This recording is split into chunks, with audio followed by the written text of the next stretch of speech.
Alright. Testing is good. Okay.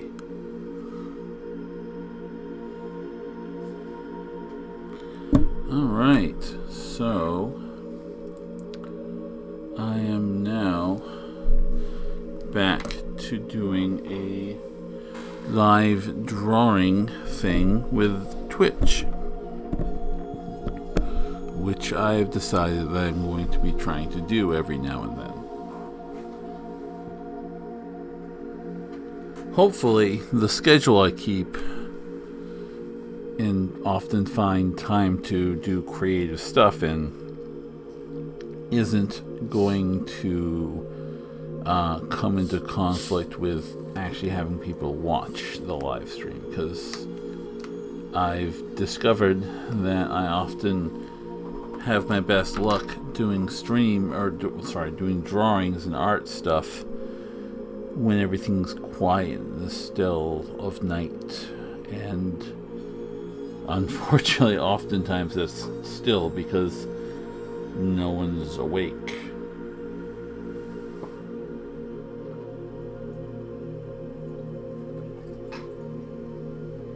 And sorry, just pouring myself a little something quick to drink there. And let's see about this then. Okay, so we've got people, or person there, that's good. Alright, I'm gonna try and start getting going. This is character that I was drawing last time on the previous stream. It's actually a character for a friend of mine. It is her character that she's been trying to have me draw for her for a while, which is nice. It's definitely nice to be wanted, so to speak.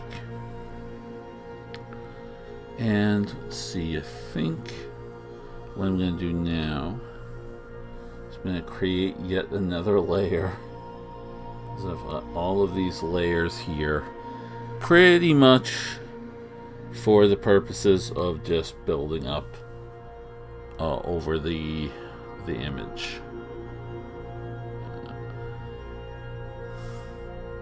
I find that works best for me for things like drawing digitally, simply because a lot of the time the thing about drawing digitally is that the lines can get a little much having the same texture if I'm all drawing it on the same layer, so to speak. Whereas, well, basically if I'm drawing something in real time, real actual illustration, paper, well, I guess this is real as well, but in paper form, like actually on a paper, I can sketch to start off an image, and just draw really light and faint, and basically then draw over that or around it and have that faint stuff fade into the background once I'm actually putting down the groundwork once I'm done putting down the groundwork, once I'm actually trying to do the actual more full version of it. I feel like I could probably there are probably people who can explain that a little bit better than I could, but I mean, I'm the person you're listening to, so I guess you get that. But the point is, and the thing I'm concerned about is basically that when you're drawing something in like a drawing program, you generally speaking get the same line quality on that one layer. So you can draw really lightly, yeah, but after a while, after you're building something like that, it sometimes becomes a little harder to tell which parts are, actually which parts are supposed to stay and which parts you're actually wanting to remove. So that's what I use the layers for, because I can draw the layer that just draws the framework, and then I can put it in the background as a sort of a sub layer, and then fade the opacity of it, and that's how I can tell that it's one of the lines that's not actually going to stay. The thing of it is, as you can see here, or rather, as you can see here, I've actually got a lot of different layers of framework that I've got going on here, building up the shape, which is a thing.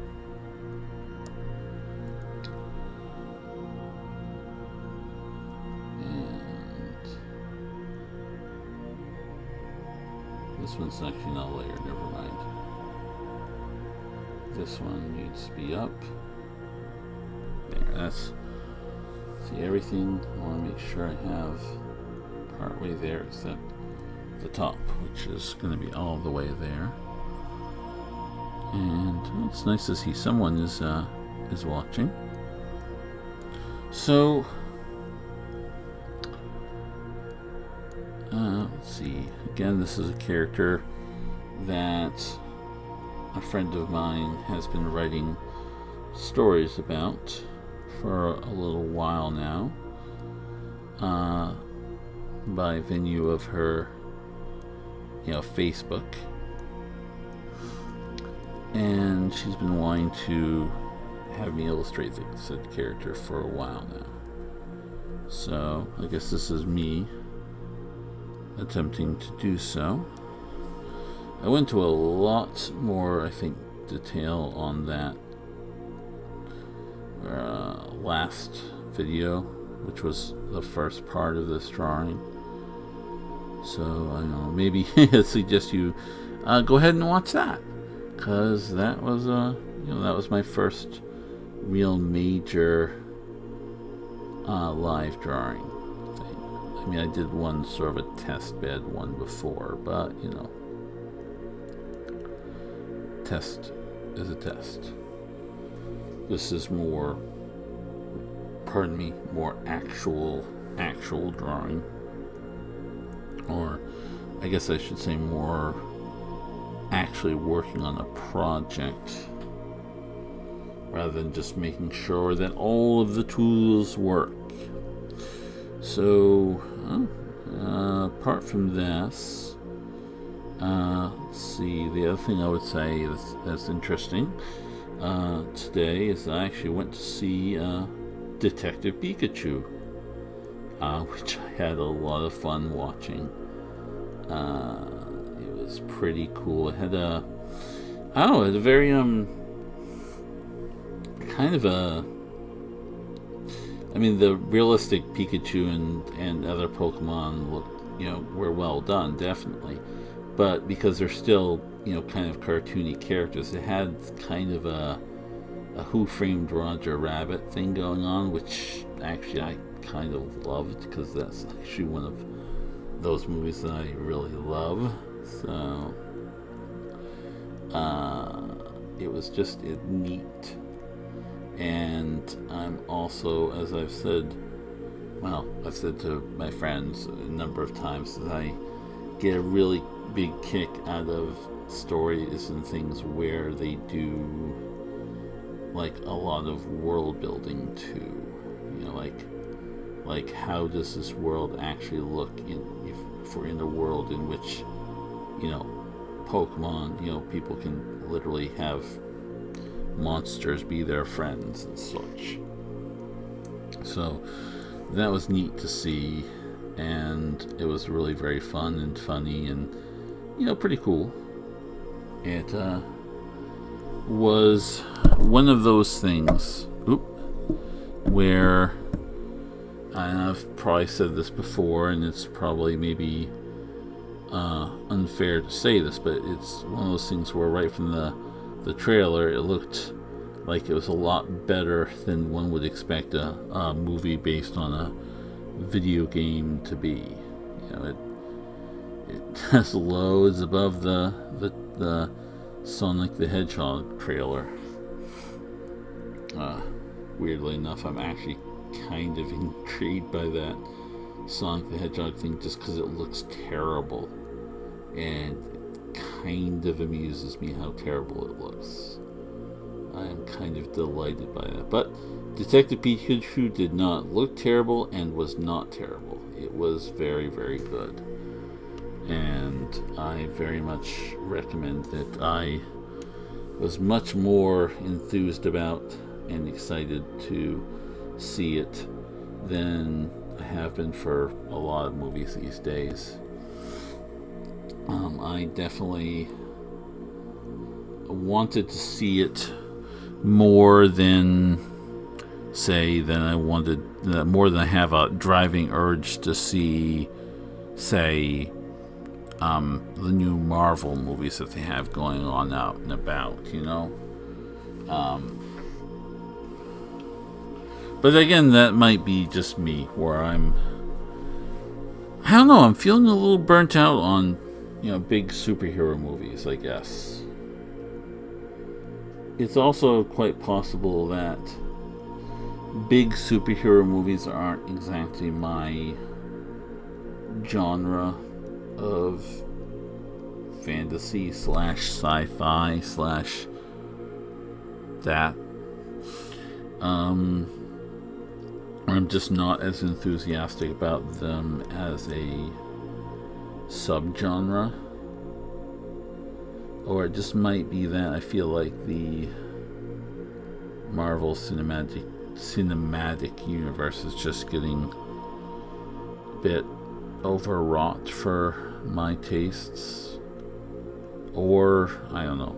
I don't know. I mean, I'm not saying that they're not doing a good job with it, because they have been doing, a pretty decent job there, but it's probably not as much my thing.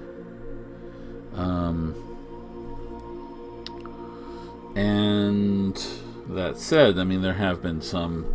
I mean, I've enjoyed most of the ones I've seen, and actually, if you want to know a superhero movie I saw very recently that I really, really, really enjoyed was the Spider-Man Into the Spider-Verse.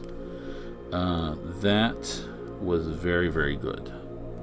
Very fun, funny, exciting, and they did some really interesting things with animation with it, and I'm gonna be honest, that's a lot of that part there, doing a lot of interesting things with animation, is a major way of getting my interest in things, since I tend to be more interested in animated things than live action stuff. I kind of dig cartoonisty things. Ooh, I've got 2 people. Yay. Good. I wonder if I know them, because I am so new at this streaming thing that I don't know if there's a way to know who's actually watching me right now. Like, unless people decide to actually say something, like in my chat. So if you feel like saying something in my chat so I can say hi back to you, that would be pretty nifty. But if you just want to sit and watch and hang around, that's pretty cool too. This is actually kind of nice. Just sort of doing my thing and having set aside some time to do that with. Yeah, I do sometimes think maybe I should be doing it earlier in the day or something like that, but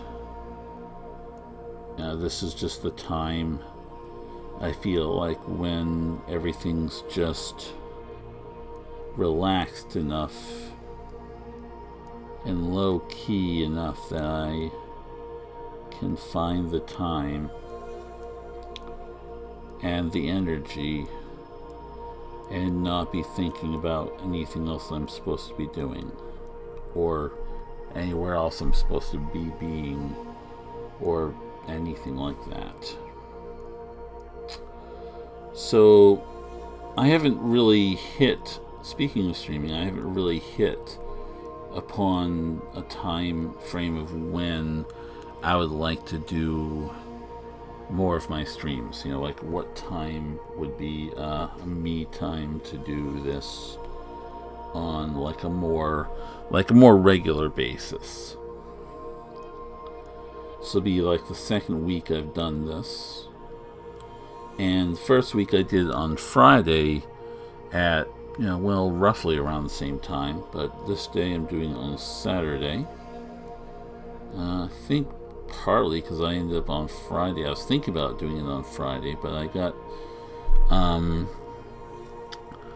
tied up in she got tied up in actually undertaking a big old quest on an MMO with some of my friends. I've been playing the Final Fantasy 14 MMO, and I was actually just getting up to like a major story point in that, and my friends kind of wanted to help me out with it, and I thought, yay, that would be cool, because that's the fun thing about the MMO, is hanging with your friends and doing, digital fantasy D&D-ish stuff. So that's why the stream was today instead of yesterday. In general, I think the streams are probably going to be best on Friday. I think. And the reason I think that is because in general, I actually usually have D&D type actual, D&D stuff in person that I tend to do on the weekends. And I guess it doesn't usually run this late, so I could come back and then start streaming after D&D type, or game night, I guess, because it's not always D&D. Sometimes we play fun board games. But the point is, I might do that afterwards, but it also might be that takes up a lot of my, say, mind energy to do on a given day, to play, go and visit friends, prepare for D&D, run a D&D game, or play in the D&D game. I might be more in the relaxing state, not thinking much about stuff state at that point when I get back. But then again, like I said, this is actually oddly relaxifying and calming to actually be able to sit and just do this and have this, well, for lack of a better word, like sort of a commitment, if you will. Not necessarily a commitment like a day job is a commitment, but sort of like once I start doing this, I have kind of set myself time aside to do this. This is what I'm doing, and it's relaxing, and it feels like I'm doing something vaguely useful besides, which is a comfort. And by the way, if I'm not just, and I, if for whatever reason, like the volume is too low, or if the volume on the music is too high, or whatever, just let me know, and I will readjust it, because I can't tell how I sound to people who are not me at this point.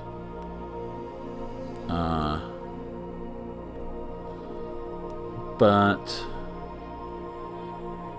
what was that? What was I saying? Oh, this is nice to have time set aside to do this. And just, even, whether or not, like, say, people are watching or right now, or whatever, which they are, which is nice. Thank you for showing up. I appreciate it. This is a nice way of point for me to just sit here and do something and just, I don't know, it's a weirdly sort of a vaguely almost meditative kind of state I feel like I'm in when I'm doing this, right now at least.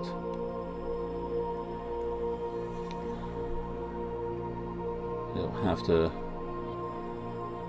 worry about whether or not I set time aside to actually be creative, or, whether or not, I guess it's also, I have to worry about whether or not I'm being creative enough because I'm actually doing something and it's nice and I'm liking it, and I hope I'm not circling around this topic too much, but I enjoy it. So thank you all for inventing Twitch and giving me a platform to do this on, since everyone who's watching is obviously someone who's invented Twitch. I think this is probably where the stream of consciousness part of the conversation flows in.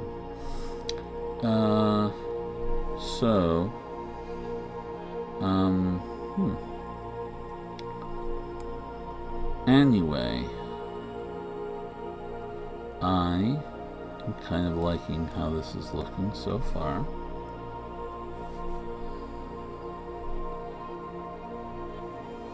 I mean, obviously this is itself not going to be the last part of it.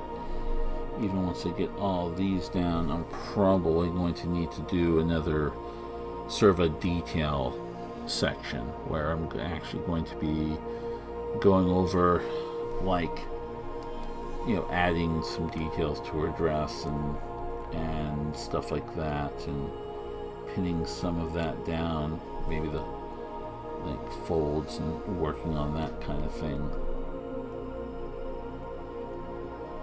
And then of course I'm going to need to do colors and that kind of bit as well.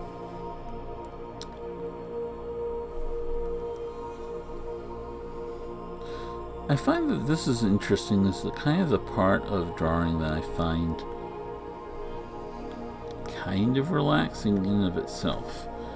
The part where I kind of sort of have everything already mapped out, so to speak, where I'm just sort of refining the drawing. So this is kind of the moment where, even if I don't have the kind of energy needed to try and come up with something, trying to think of something interesting to draw, I can still feel like I'm making progress and drawing something and doing something creative with my stuff. That I can feel nice about it, and it has that sort of, just, I don't know if I want to say if it's misusing the word zen, but it's a little bit like just easy to focus on and easy to work with.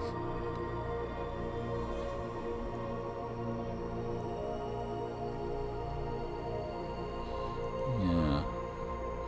And I think part of the reason why this is so stream of consciousness-ish is, I don't know, just if I'm doing this and I'm stream talking and just working, it's not really a topic I need to be addressing. Just things I've been thinking about, like that Detective Pikachu is a really fun movie, and I recommend it to anyone who likes Pokemons, or Who Framed Roger Rabbit, or things like that.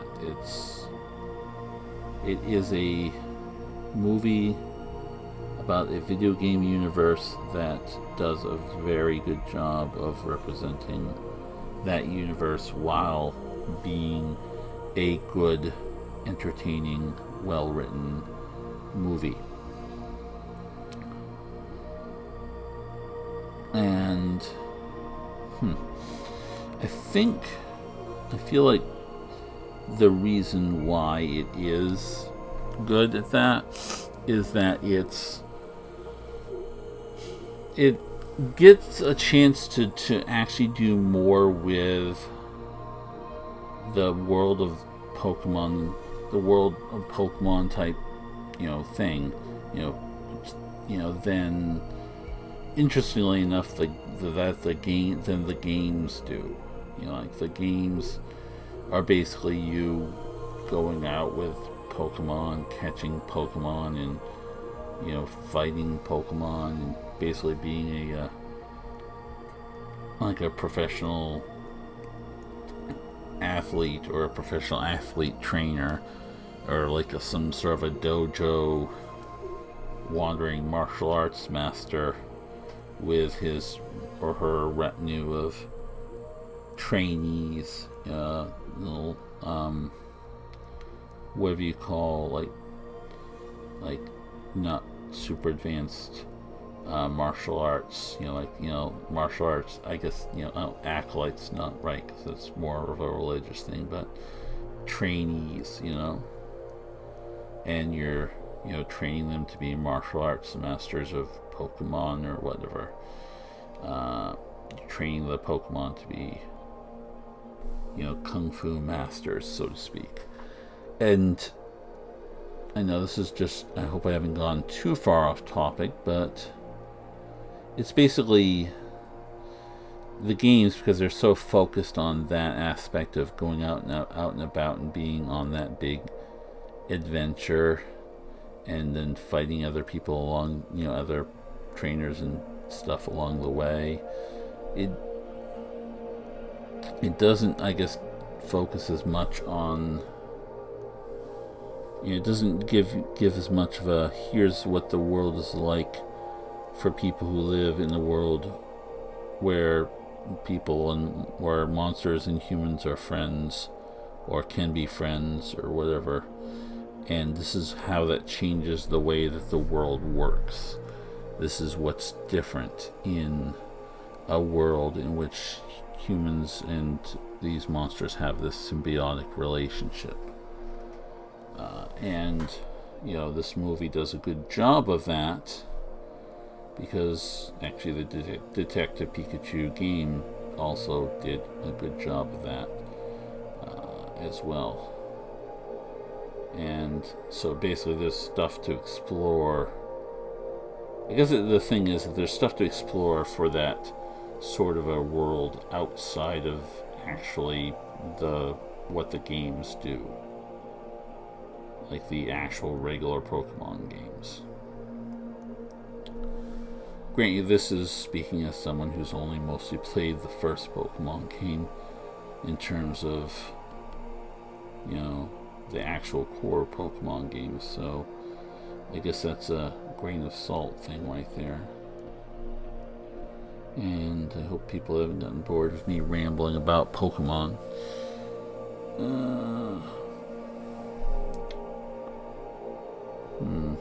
Okay, so that's good.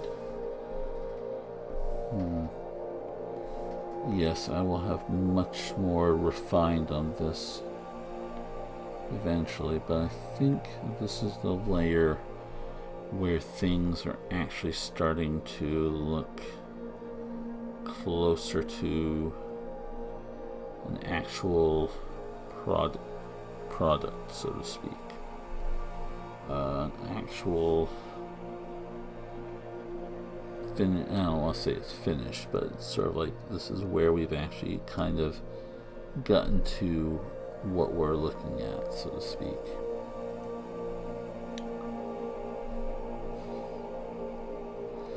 And I'm hesitant about the face here, just because I feel like there's still a few things that I'm figuring out about how that's going to look, like about the lines there. So maybe I'll back off on that for just a skosh of a second. I do still have some other things I can do before we get to the face. this. Like the train of the gown and the feet, which she doesn't have, or doesn't always have. It's complicated. Just having feet worked for this pose, so she's got feet right now. Which is kind of how this character works, actually, so that's fine.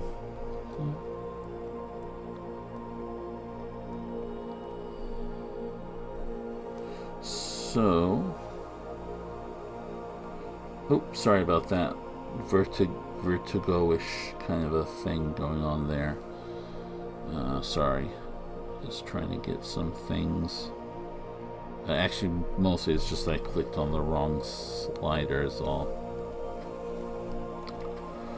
I also there's a possibility that working on this kind of thing while people are watching might be better for me, just because I don't have as much room to second guess myself on my lines. I mean, yes, I do change and recorrect things, but I won't be able to sit down and just redraw the same line like a dozen times to make sure that it's just right, if that makes sense.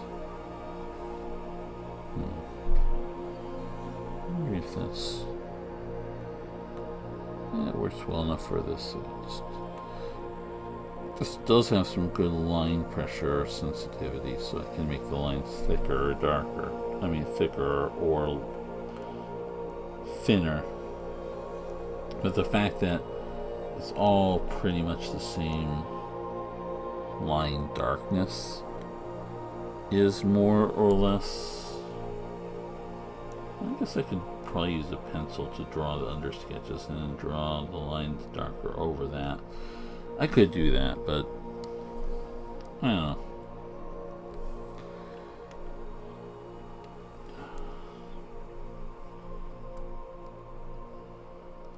I probably should do that next time I do this. Just try and do the rougher stuff in line work. What is that? I mean, I know I drew it underneath, but I wonder what it was. How it got there. It's probably not anything.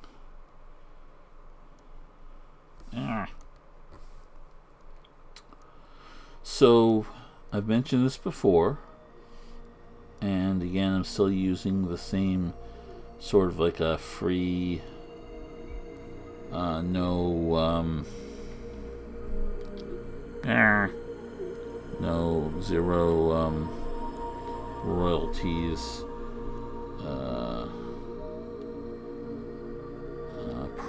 like a music track thing from for YouTube type videos that I got for free from Amazon.com, and it is nice and helpful, and I like it. So I am using it again. I have the details on it, what it is, sort of, credit sort of given, just because I still want to attribute things, I think, for safety's sake. Listed in the details of last stream that I've left, and are probably going to be also in this one, like it when I actually write up this one.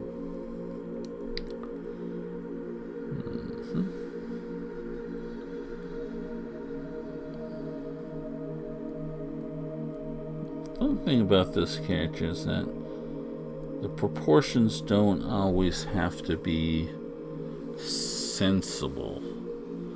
Like, some of her arms seem longer than others. That's fine. That is just fine. That's kinda how she works. She is very stretchy and shape changery.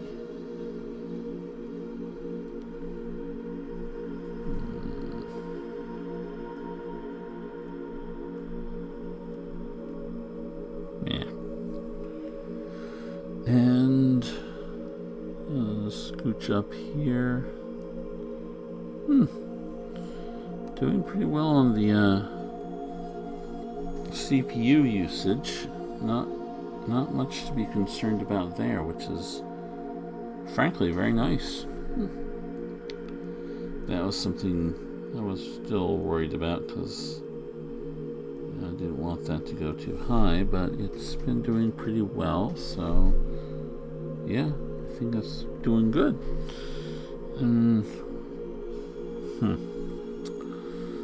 So let me just step back here and get a good view of this and see where I should go from here. Okay, so most of the overall outlines are done. I guess I just need to go into the feet and maybe doing some of these like folds and that kind of thing, folds of the clothings.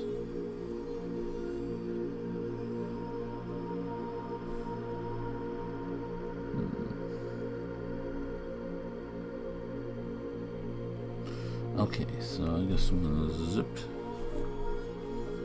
zoom in, and gonna go down here, and gonna do some footwork, fancy footwork.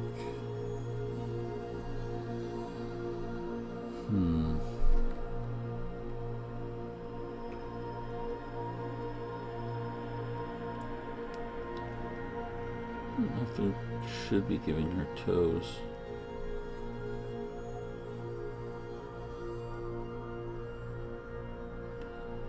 Or if she shouldn't have toes.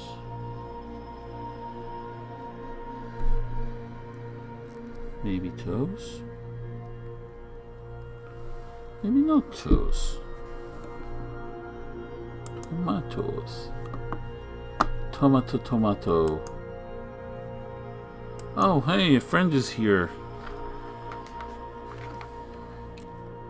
Oh, I see what that meter is for. Looks like there was a brief glitch in the communication there.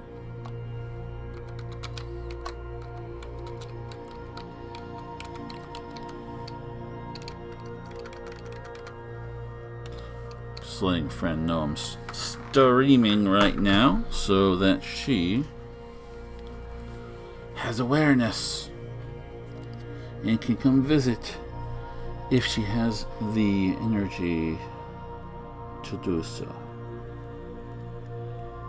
She is one of the people who has been encouraging me to do this in the foist place. So, you know, it's nice when she shows up. Or, you know, also, you know, it's also, you know, not this there. Hello, oh, there she is. Ah.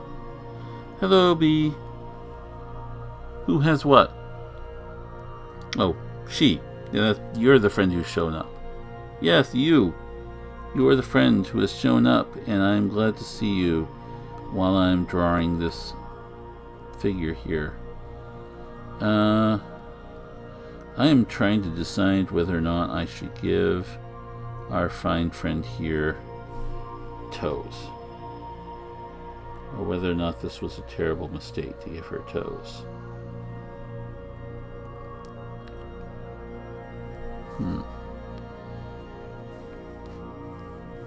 Oh. Yay! You have been encouraging me. You encouraged me to do this. This is your fault. Well, you're not the only one who encouraged me to do this, but you are one of those who have done that. So you are one of the people who are responsible for me doing this thing where I am drawing and letting people see me draw, and gosh, that foot just looks terrible.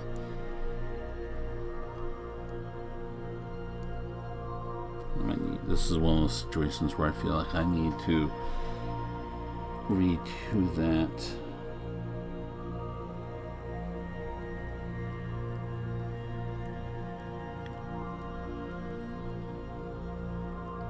Feet are weird.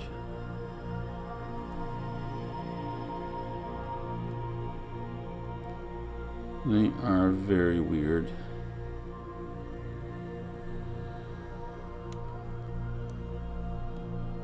We've all got them.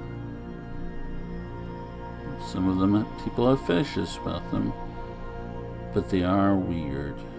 Feet are weird. And they're not always easy to draw.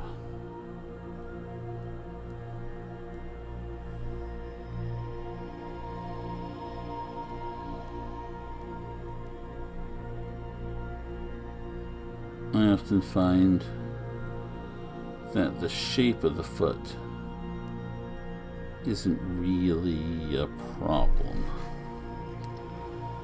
It's like the detail of the foot that becomes a bit weird and feels awkward, and the like the particulars.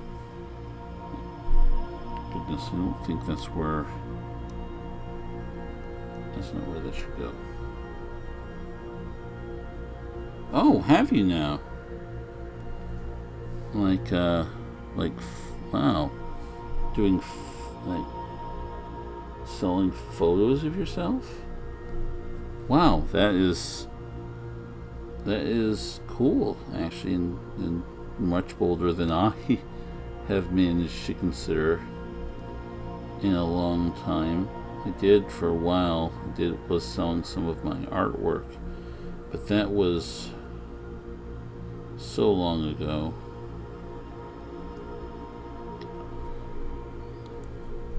I still have a couple of the weird postcards I did back in the day.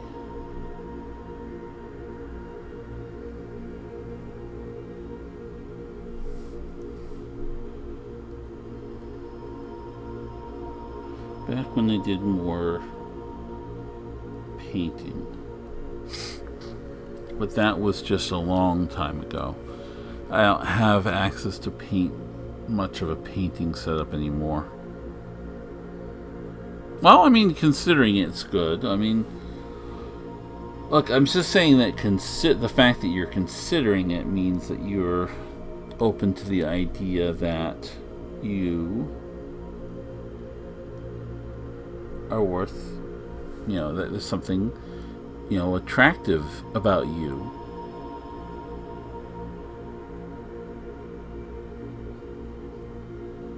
That people would enjoy. So that in of itself is a sign of self-esteem and courage.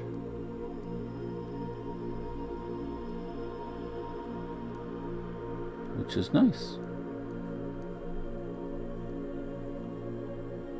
Oh, no, it's true. It's true. Sorry. Courage and self-esteem. That's what that is.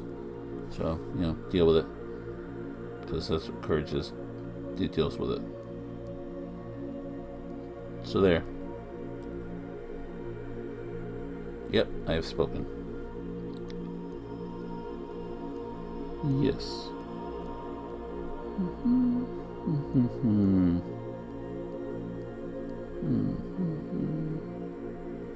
Okay, so there's that. Good. Zoop.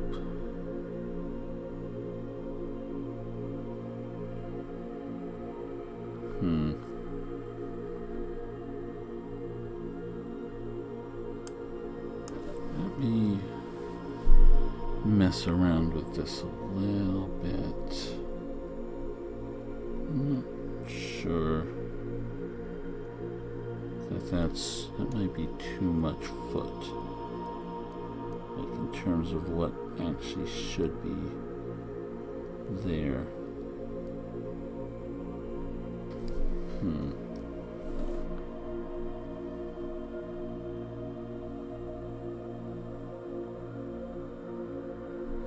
Okay, it's also possible that there's just not enough foot on the other foot, but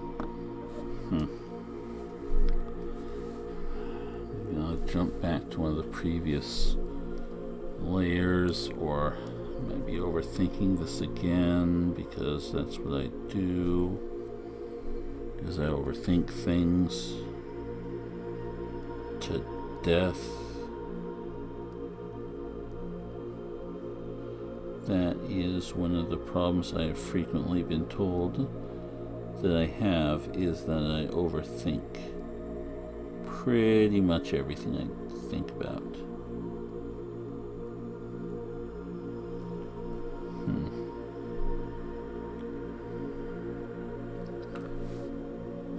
I'm glad to hear that. That the trash heap has no, you're not the trash heap. Stop. You can't trick me into saying that you're trashy.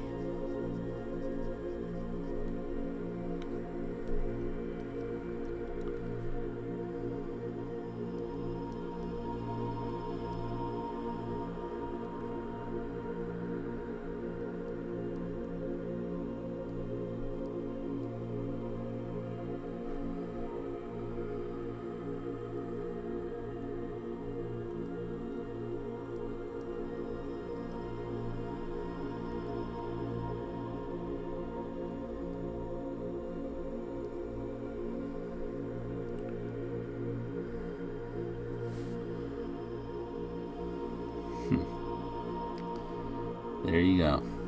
Can't put one over on me.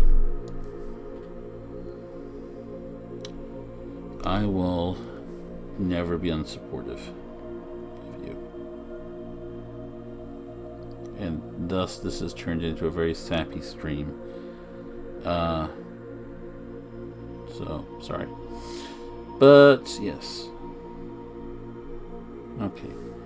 So this...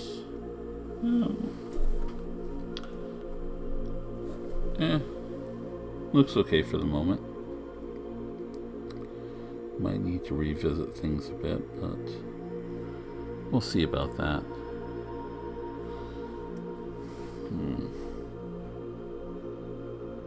Okay, so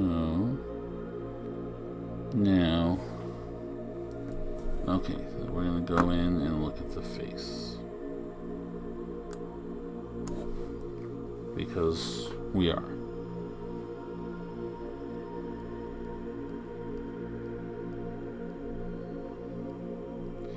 And there we go. We're gonna go and do this, and we're gonna do this.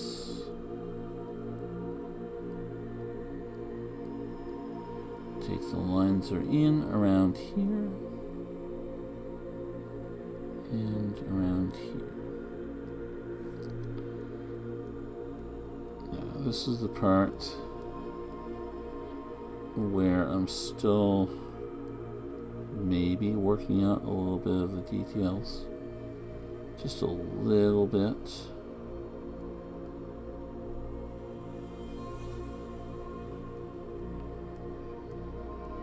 But I think this is about what I want. Kinda do want to look a little bit on the crazed side, which, because I think that's an integral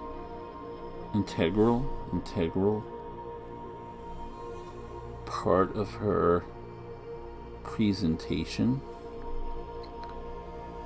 is the appearance that she's a little bit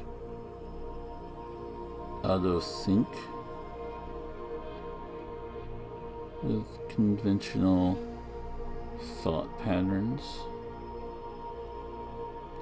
Whether or not it's actually true, it's definitely the way she carries herself.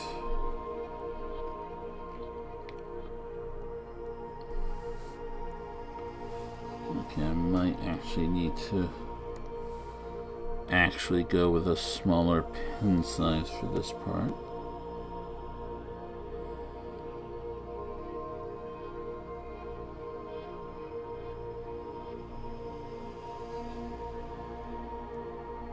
This is so much easier than writing, because that was the last thing I was doing with my artwork, was putting together some kind of a logo for my stream, and I decided to try and actually write, actually draw the letters myself, and I am not good at penmanship. Not necessarily that I'm itself illegible or anything like that, but it just, I don't know. I feel like writing and letters are one of those things that is supposed to look more regular and regulated and consistent. And with my unsteady hands, that's not necessarily something I'm great at. I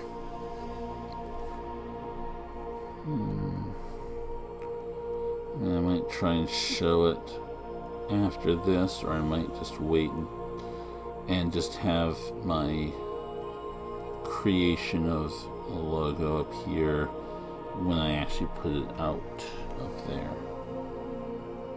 Not sure which. Okay. Not what I wanted to do. Am I on rough or am I on... I'm on rough, of course I'm on rough. I needed to be on was vector, so it would only draw the part that doesn't, the part where it doesn't, where it doesn't intersect. That's the difference between vector erasing and rough erasing. Is rough erasing, what it literally does is it takes the entire, like, see that line there, if we go to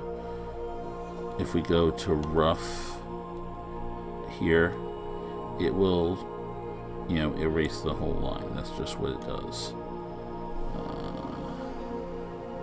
But the vector line, well, in this case it'll erase the whole thing, but I guess the difference is that, let's probably a better example, like if I do this, and then let's say I do that. If I use rough, it'll erase this entire line there, that entire line that I drew. But if I use vector, it'll only erase the part up to where it intersects and overlaps with another line. So it's, vector line drawing is a vector eraser is useful if you want to trim bits out without losing the actual primary stuff, like that. And then rough is useful if you really just want to get rid of every part of the line, or if you just want to get rid of everything, just a vector eraser will get rid of the entire line. And that's because vector lines, each line is essentially a different object. It's an actual thing. So if we do vector like lines and then erase, that it will, the rough will erase every part of that line. It'll just erase the whole object.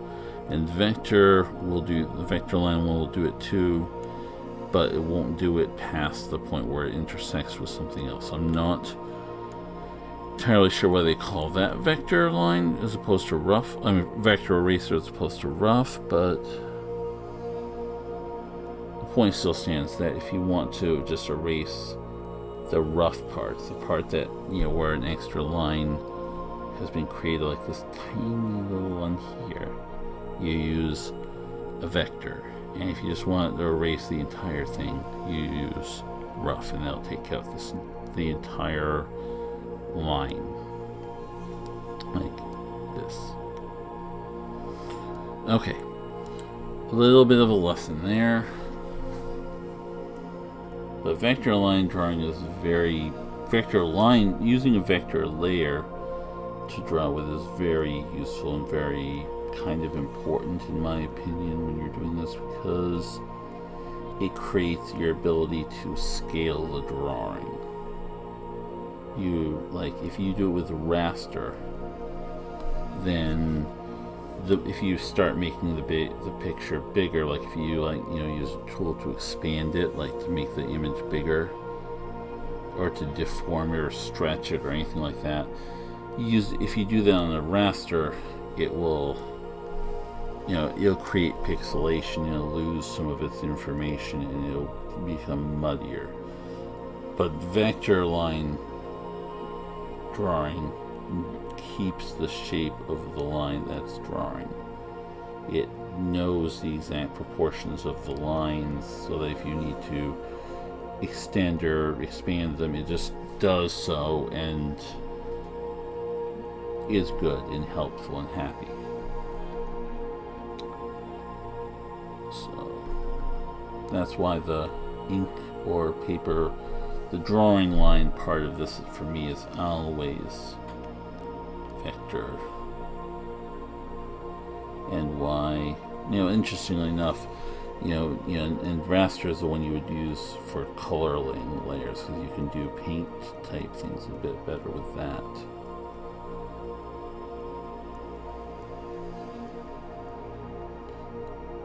I feel like an arts instructor might have a more of an idea, or a computer art instructor might have more idea of why that is the case, but that is the case. These are the things. Okay, so now we have her more or less all drawn out.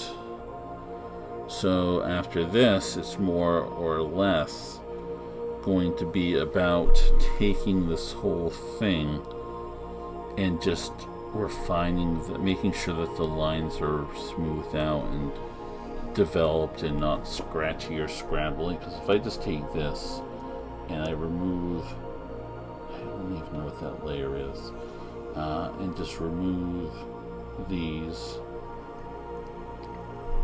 and just go like that and that, it just looks really scrabbly.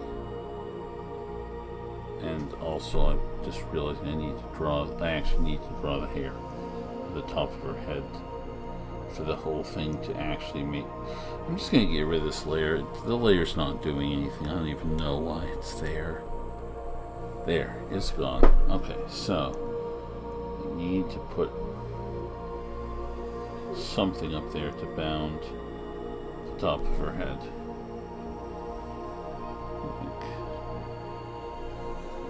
That is, I'm going to go back here and make this a little still lighter. I do need something, just so we're I'm drawing on the wrong line.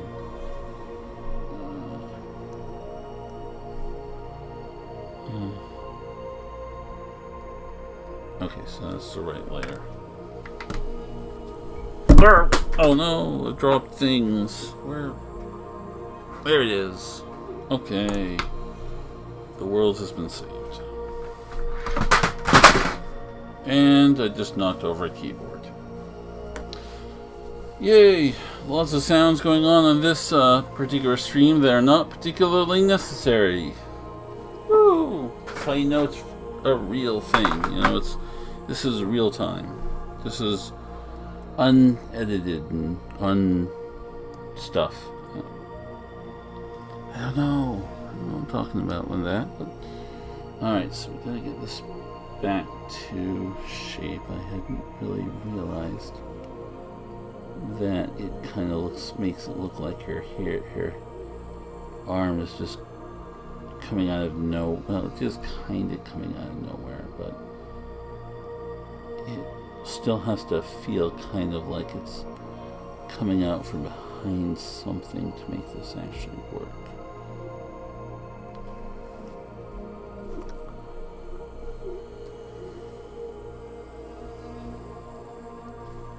I'm going to go back to making the line tool bigger.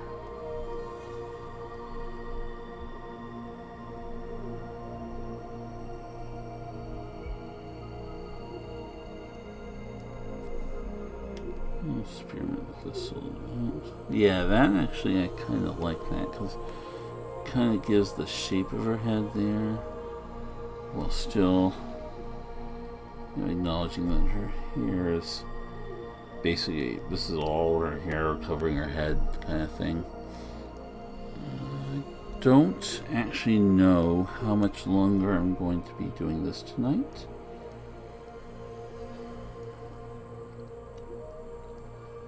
I feel like I've made some good progress.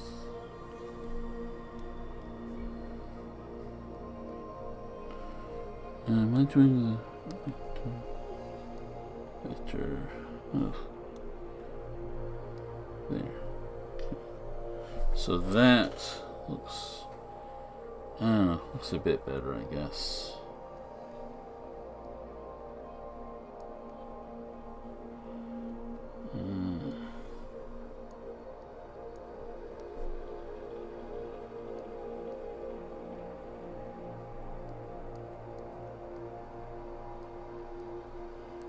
Yeah, that looks okay.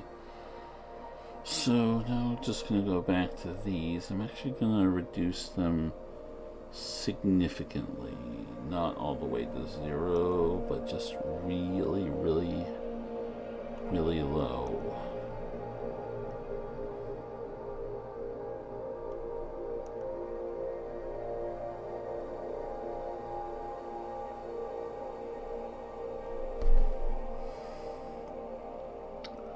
And just glory in how terrible it looks right now. Because it always looks pretty bad when you do this, because in my experience, I always start drawing on the wrong layer when I do that. But in my experience, you need to redo things once you've erased, or in this case, unlined the ones under the layer, or faded out the layers underneath. You have to it's pretty much impossible to get the lines to look how you want them to the first time round when you've drawn over the sketch. And part of that, I believe, is because you sort of assume part of the sketch in your mind. You kind of think of the sketch lines as being there, and they fill out the image for you and make it look more complete. But they aren't actually there, and when you erase them or fade them out, you get left with the scrabbly line left over. But that scrabbly line, generally speaking, has all the lines where you more or less want them to be. So it's just a matter of going in there and making the lines more solid, more sensible. And I don't really think it's more sensible, but more solid, I guess. Well, I guess in some cases more sensible if they're not looking like they're logical in a proper way or whatever. But more solid, more defined, more finished looking.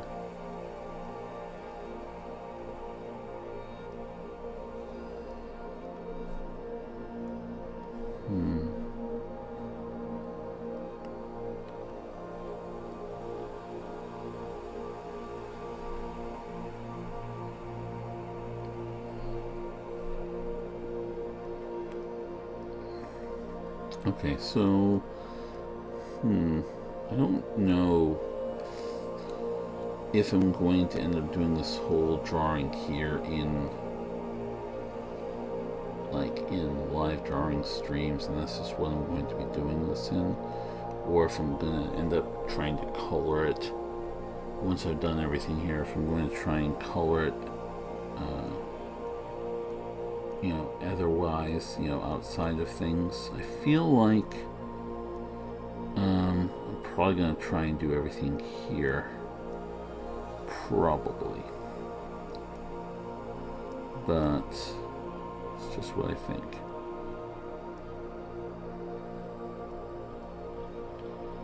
This is going to be an interesting challenge, I think, here, is because one of the things I think that's going to be an interesting challenge regarding this particular piece, once I've actually finished the line work, is that she's mostly black and white. She's pretty monochromatic.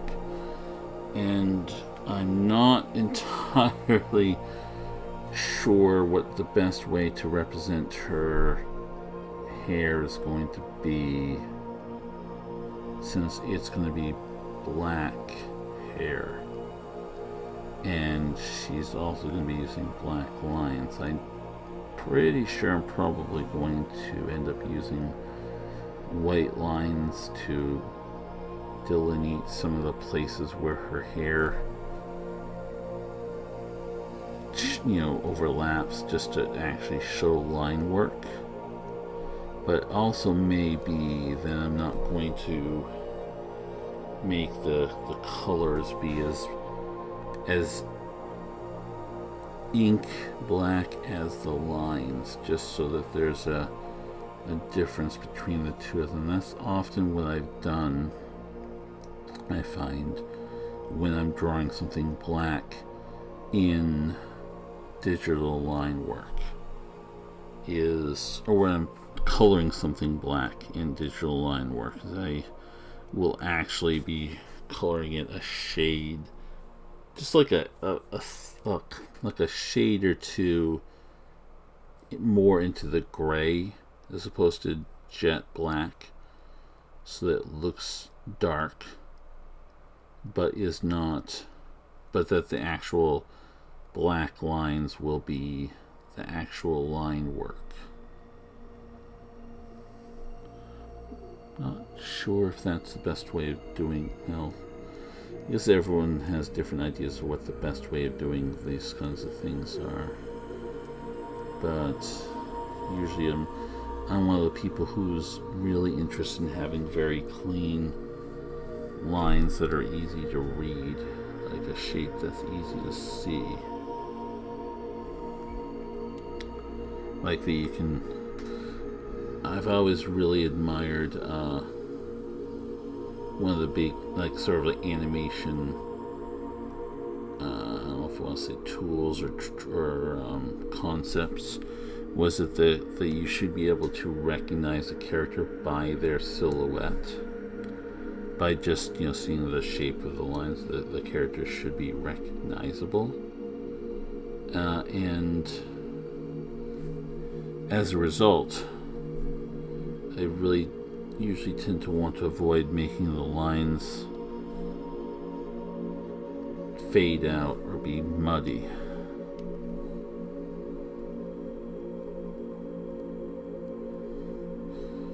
Yeah, even if it ends up meaning that some of the black parts of the painting or the drawing or whatever aren't as black, as they otherwise might be, I suppose. I mean, there are a lot of artists who work really well, cartoonists, comic bookists, who work really well with sharp, distinct swaths of black ink. I guess it's just never really been, see pretty much anything like Batman related, I guess, or Hellboy's one that has a lot of, has always had done a lot with really sharp blocks of darkness.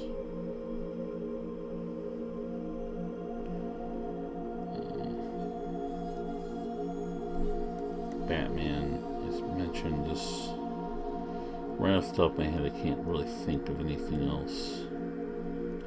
But those are the big ones I can think of. How long has this been? Yes, B, I know Hellboy is sort of your waifu, I guess. Demon waifu. I don't even know why I bothered to say that. But apart from the fact that just saying Hellboy is a wife was somehow hilarious to me.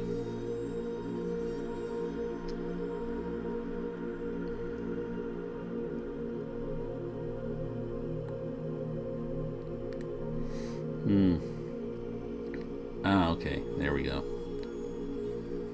Ron Perlman is pretty good.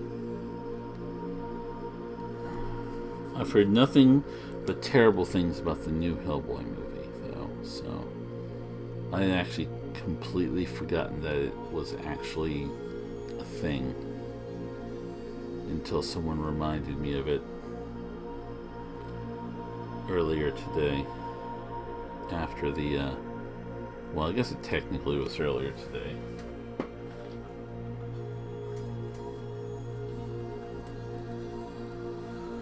After the Detective Pikachu outing, which, yeah, I know, it's hard to conscience the idea of a bad Hellboy movie, bad Hellboy anything, because it really should be better. And again, some people didn't like the second Hellboy movie either, so I actually remember enjoying that one. So,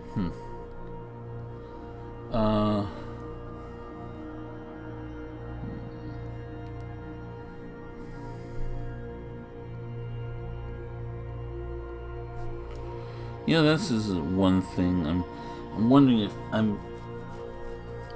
I really was enjoying going exaggerated with her arms, but I'm still wondering if this one might be a bit much. But I mean, I can actually always move that. That's one of the neat things about drawing digitally, is you can always change that kind of thing.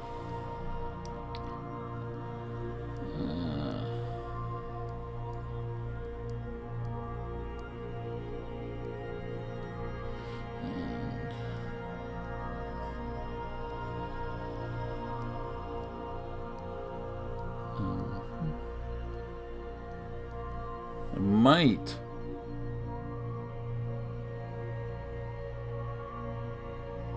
Well, yes, Wayne Barlow is an awesome creature designer. I would agree upon that. Even though I have really only seen, or at least I'm only aware of him from one thing that I've seen, and that's like Wayne Barlow's. Oh no, my stream. Oh, it's back. Wayne Barlow's did some kind of a guide to extraterrestrials, where he took aliens from a number of different sci-fi novels, a whole butt ton of them, I guess. I'm not even sure if I'm supposed to swear on this stream. I guess I'm pretty sure that it's up to me whether or not I do, but I'm not sure that I actually want to. But I think it was Wayne Barlow's guide to extraterrestrials, where he took a whole bunch of science fiction alien races, and then that were just from novels, and illustrated them. Yeah, there we go. Guide to Extraterrestrials. Did another profane. Yes, that's the one. I have the Extraterrestrials one, and it was one of my prize books when I was a kid. My uncle had a copy of it, and I would pore over it endlessly. And then I loved it so much that someone got it for me for my birthday or something like that, which was nice. And I remember actively going out and reading a lot of those sci-fi novels just to find the aliens that were in the book. This is... I know where mine is. It's about, I don't know, like 15 feet away from me right now. I could probably find it like within a matter of seconds, because I've seen it like last week on a shelf which is behind me. So it's right there, I'm sure. I wasn't looking for it for a specific reason, but I looked for it because I wanted to be... I didn't look for it, but I looked at its existence there as a reassurance of its continued presence. It's like seeing one of your favorite books on the shelf or something like that is really nice, because you're reminded of the good times you had together, and you know that you could just pick it up and leaf through it and see all these cool illustrations. And I do get a lot of cool artworks for that, art books for that kind of thing. Oh, huh. I would not be surprised. I'll be honest, I didn't know he was working on, I didn't know he worked on Hellboy 2. I actually had no idea.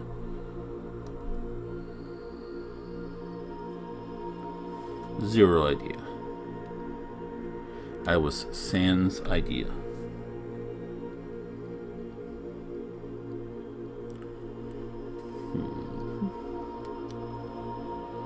Okay, I kind of like this.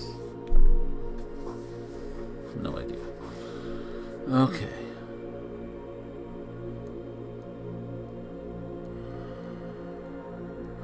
You know, one thing I have to admit, and I've probably said this before to anyone who's listening to the stream already at one point in time, if they're... Well, I know I've said it to B. But, I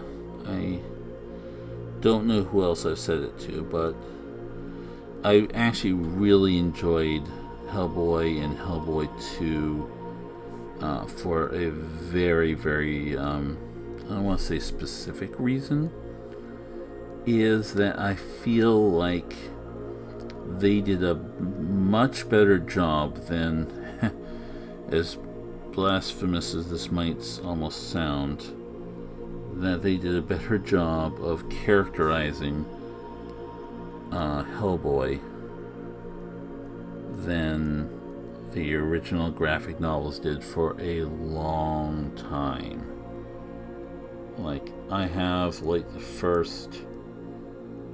I mean, let's say, I don't even want to say I've got the first blah.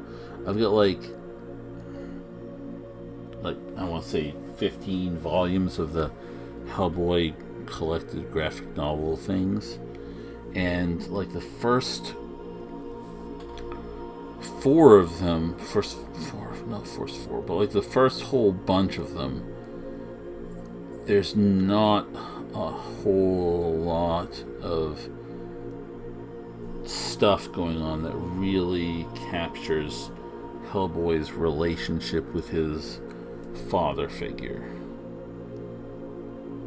And that's really very disappointing, because the movie it really does a great job of painting who Hellboy is and how he's in conflict with his father and all of that. He loves the guy, and is the father who raised him, of course. I mean, not the devil. And he loves him, respects him, but he also wants to be something different than just hidden. Wants to have a life and all that, and has and it just does a really good job of that. And just that one movie, just the first movie. It's just one movie, and it really does a good job of even in the short span of time that a movie allows, while still having this other big major plot going on about, trying to break open about, Rasputin trying to break open the universe, and let, demon gods or elder things through, and still has time to actually really characterize Hellboy and his tumultuous relationship with his father figure. And it feels like the Hellboy graphic novels just didn't do that for a long time. And as much as I enjoyed them, a lot of time they sort of seem to be about taking Hellboy and thrusting him into a story just to have him be there as our eyes into the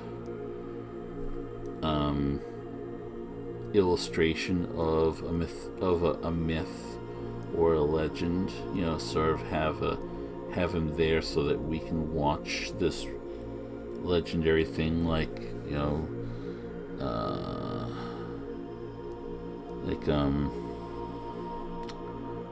what am I thinking of? Like a red cap, like this big steel, the big iron boots, or the Penagolin, that whole entrails vampire from Malaysia, or stuff like that.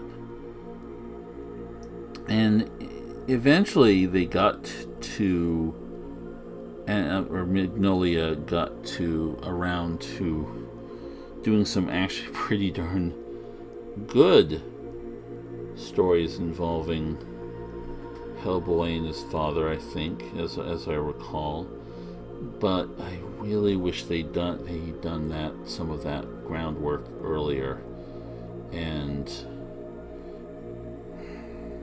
yeah, I guess that's all I'm gonna say. It's weird because I really love the Hellboy comics, and I think they're gorgeous and they're lovely. And it's great seeing comics that just lay into mythology and say, hey, here's some of the crazy legends and folklore and stuff.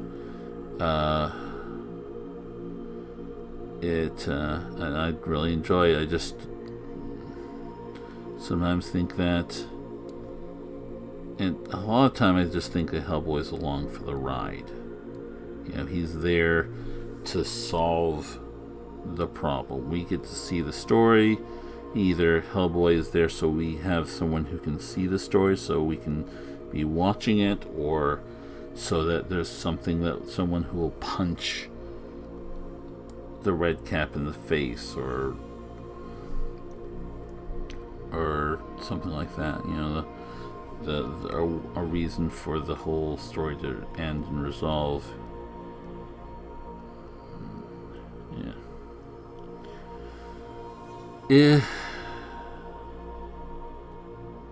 And as I'm saying this, I want to make sure it is known that I'm saying this from a place of love, because I do really enjoy the Hellboy comics. It's just one of the things I think the Hellboy movies did better. Particularly the first one.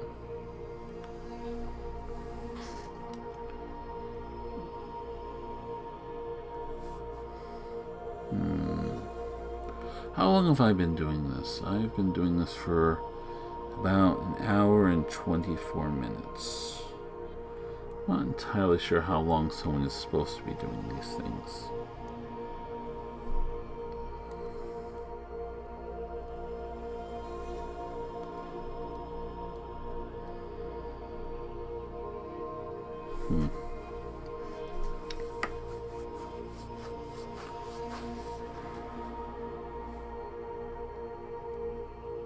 Yeah, I'm already liking this better.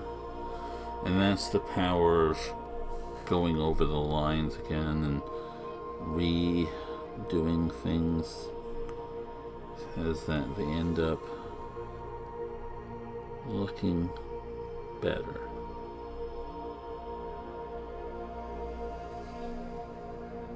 Yeah.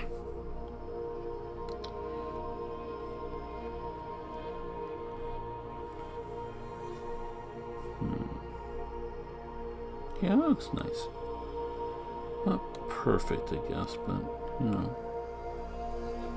Not sure if perfect feet would be the point anyway. Might actually not be as good if they were perfect feet. In this particular instance, mind you.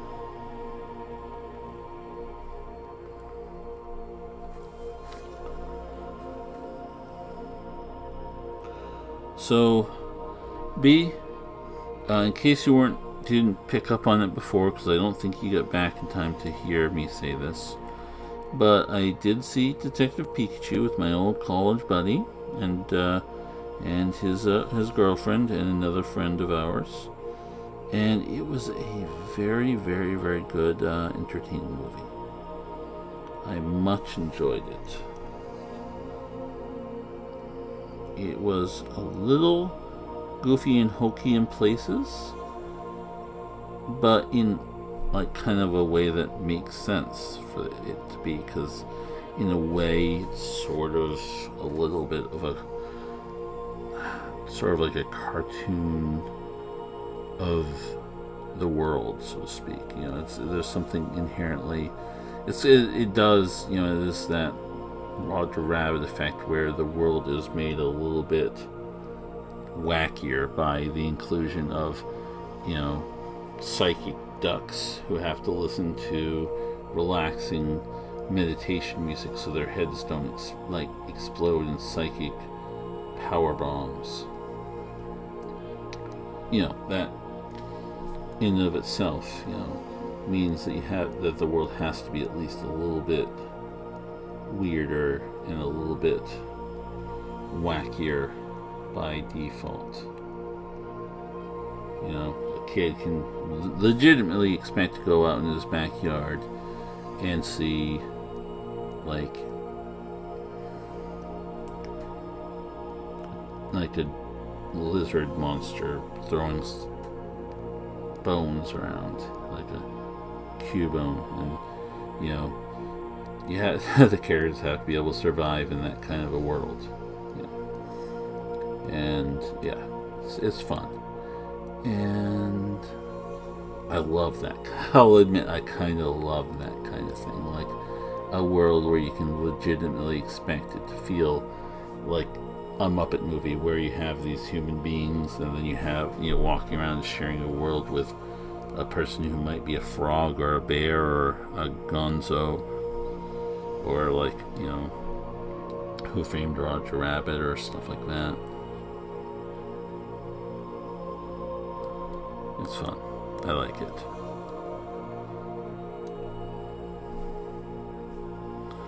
Yeah, it was definitely enjoyable. Plus, it's always good to see a friend of mine there. You know, I don't always feel like I have the regular time to see some of them, you know. Some of my old college friends, even though some of them are still in the area, or I'm still in the area, or something like that. It's just schedules don't always mesh. We don't travel necessarily in the same circles, or, you know, I guess you get used to, I remember back in college when I lived in a dorm and I had neighbors just down, I could just visit next door, and that was nice. Yeah.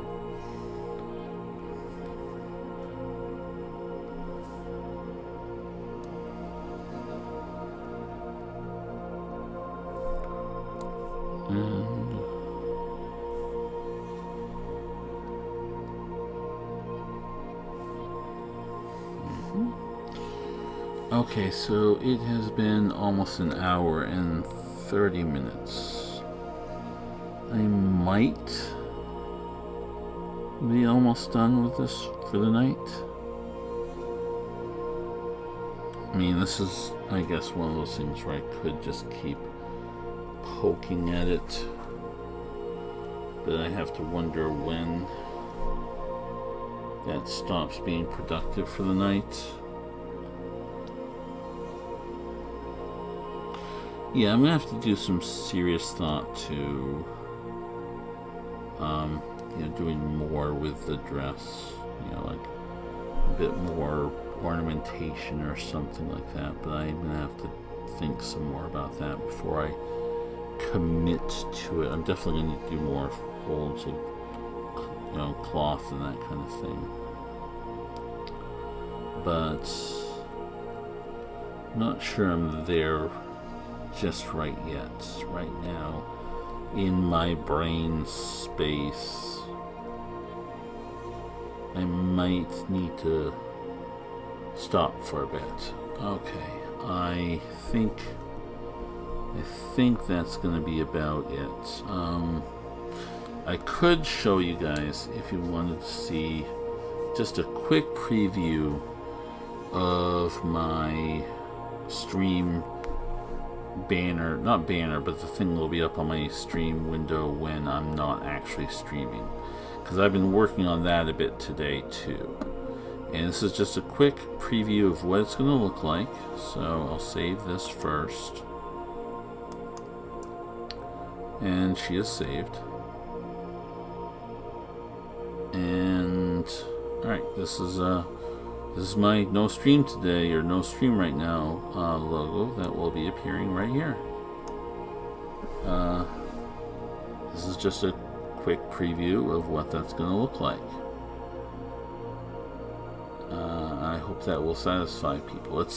Grant you, it's just still roughed out with some of the bits, but it's like the lettering is still a bit in the rough. Also demonstrating why I don't usually do my own lettering, because I have terrible penmanship. But anyway, so that's it for now. You can see I gave him silver horns. See, silver, so right there, or gray. Yes, something like that. Okay, well that's it, guys. Thank you for joining me in my stream, and just have yourselves a good night and be well and take care and all of that fun stuff. And okay.